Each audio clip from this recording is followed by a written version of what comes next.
Hi hello ಎಲ್ಲರಿಗೂ ನಮಸ್ಕಾರ. ನಮ್ಮ ಸ್ಪೆಷಲ್ ಕಿಚನ್ ಕಾರ್ಯಕ್ರಮಕ್ಕೆ ಸುಸ್ವಾಗತ.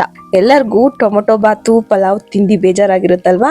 ಡೈಲಿ ಅದನ್ನೇ ತಿಂತಿದ್ರೆ ಬೇಜಾರು ಅನ್ಸುತ್ತೆ. ಬನ್ನಿ ನಾನಿವತ್ತು ನಿಮಗೆ ಹೆಸರು ಕಾಳಿನ ಕಿಚಡಿ ಹೇಗೆ ಮಾಡೋದು ಅಂತ ತೋರಿಸ್ಕೊಡ್ತೀನಿ. ಇದನ್ನ ಹೇಗೆ ಮಾಡಬೇಕು ಅಂತ ತಿಳ್ಕೊಬೇಕಂದ್ರೆ ಈ ವಿಡಿಯೋನ ಪೂರ್ತಿಯಾಗಿ ನೋಡಿ. ನೀವಿನ್ನೂ ನಮ್ಮ ಚಾನಲನ್ನು ಸಬ್ಸ್ಕ್ರೈಬ್ ಮಾಡ್ಕೊಂಡಿಲ್ಲ ಅಂದರೆ ಈ ಕೂಡಲೇ ಸಬ್ಸ್ಕ್ರೈಬ್ ಮಾಡ್ಕೊಳ್ಳಿ.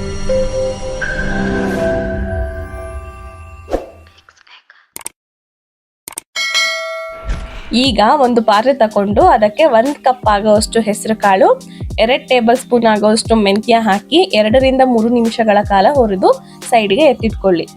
ನಂತರ ಒಂದು ಕುಕ್ಕರ್ಗೆ 1 ಟೇಬಲ್ ಸ್ಪೂನ್ ಎಣ್ಣೆ, 5 ರಿಂದ 6 ಕೆಂಪು ಮೆಣಸಿನಕಾಯಿ, 2 ಹೆಚ್ಚಿದ ಈರುಳ್ಳಿ, 10 ಬೆಳ್ಳುಳ್ಳಿ ಹಿಳುಕು, 4 ರಿಂದ 5 ಇಂಚು ಶುಂಠಿ, 2 ಪೀಸ್ ಚಕ್ಕೆ, 5 ಲವಂಗವನ್ನು ಹಾಕಿಕೊಂಡು ಹುರಿದುಕೊಳ್ಳಿ.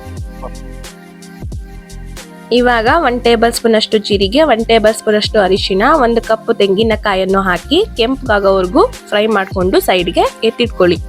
ನಂತರ ಅದೇ ಕುಕ್ಕರ್ಗೆ 3 ಲೋಟ ನೀರು ಮತ್ತು ಹುರಿದುಕೊಂಡ ಹೆಸರು ಕಾಳು ಹಾಗೂ ಮೆಂತ್ಯವನ್ನು ಹಾಕಿ ಚೆನ್ನಾಗಿ ಬೇಯಲು ಬಿಡಿ.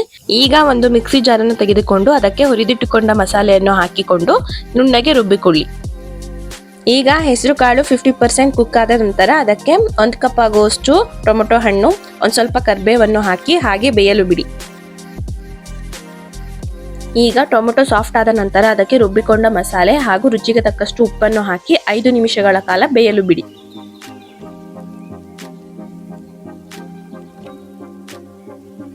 ಈಗ ಅದು ಬೆಂದು ಕುದಿಯುತ್ತಿರುವಾಗ ಅದಕ್ಕೆ 2 ಲೋಟದಷ್ಟು ಅಕ್ಕಿಯನ್ನು ಹಾಕಿಕೊಂಡು ಮಿಕ್ಸ್ ಮಾಡಿಕೊಳ್ಳಿ. ನಂತರ ಅದಕ್ಕೆ ಚಿಕ್ಕ ಲೋಟದಲ್ಲಿ ಅಡಿಗೆ ಎಣ್ಣೆ ಅಥವಾ ತುಪ್ಪವನ್ನು ಹಾಕಿಕೊಂಡು ಬೇಯಲು ಬಿಡಿ.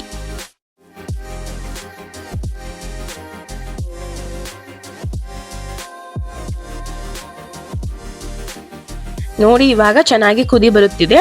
ಅಕ್ಕಿ 90% ಕುಕ್ ಆಗಬೇಕು. ಕುಕ್ ಆದ ನಂತರ ಕುಕ್ಕರ್ ಲಿಡ್ ಅನ್ನು ಕ್ಲೋಸ್ ಮಾಡಿ ಗ್ಯಾಸ್ ಅನ್ನು ಆಫ್ ಮಾಡಿದರೆ ಬಿಸಿ ಬಿಸಿ ಆದ ಹೆಸರು ಕಾಳಿನ ಕಿಚಡಿ ಸವಿಯಲು ಸಿದ್ಧ.